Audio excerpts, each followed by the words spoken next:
So the first thing I'm really going to cover is the rendering provided here inside of WebViewer. So as I mentioned, we developed our toolkit ourselves from scratch.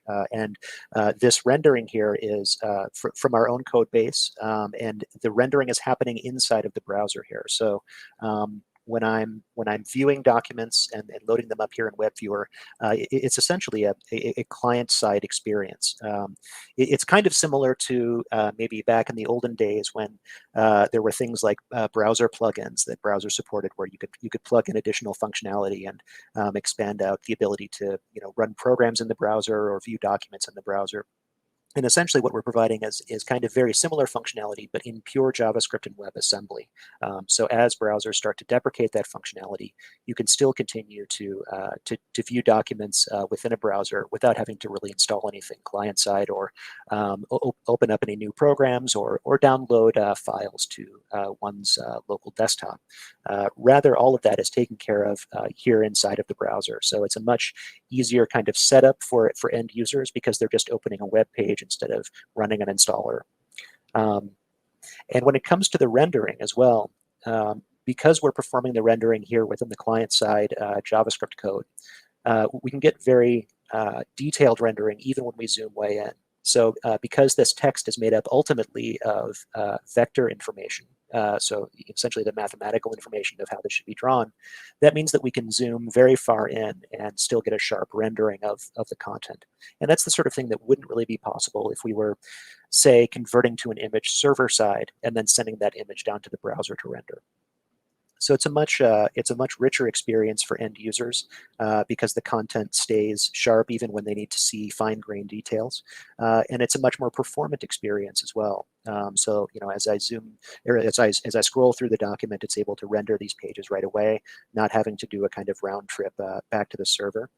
And when we get to more complex content as well, especially the kind seen in AEC contexts, that additional rendering power can really have a big impact on what it's like for the end user. And one of the ways that shows up is through optional content groups or layers that we see in many CAD documents. So here we have an example document where we have a drawing of a building.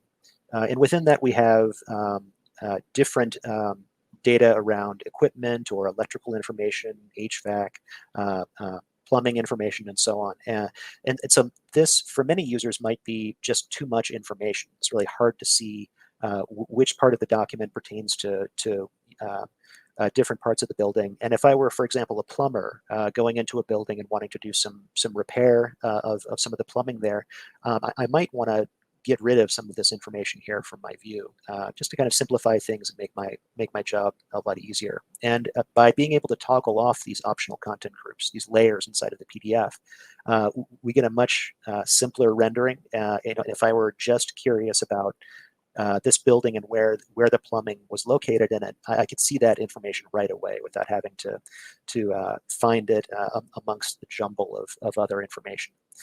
So this can really help make for a smoother kind of work experience for end users.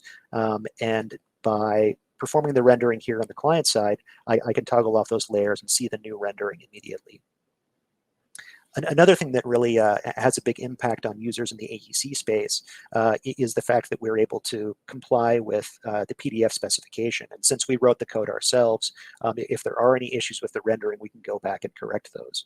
And one of the ways that shows up is, for example, an edge case in the PDF specification on how zero width lines are rendered. So if inside of a PDF document I describe a line as being rendered zero width, then that should remain 1 pixel wide when rendered. So when I zoom into it, it should remain a constant size.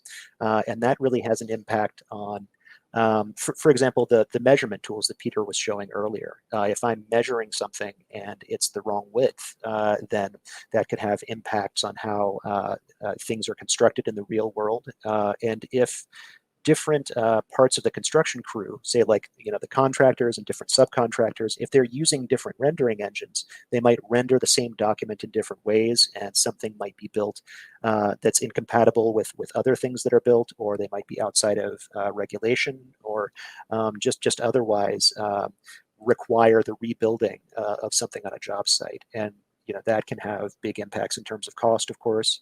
There could be mistakes on the job site that maybe go through to the actual after construction and maybe lead to structural weakness or some other issues that might incur liability. So it's very important that all of this is built correctly, and in order to do so, everybody has to be working off of the same plans.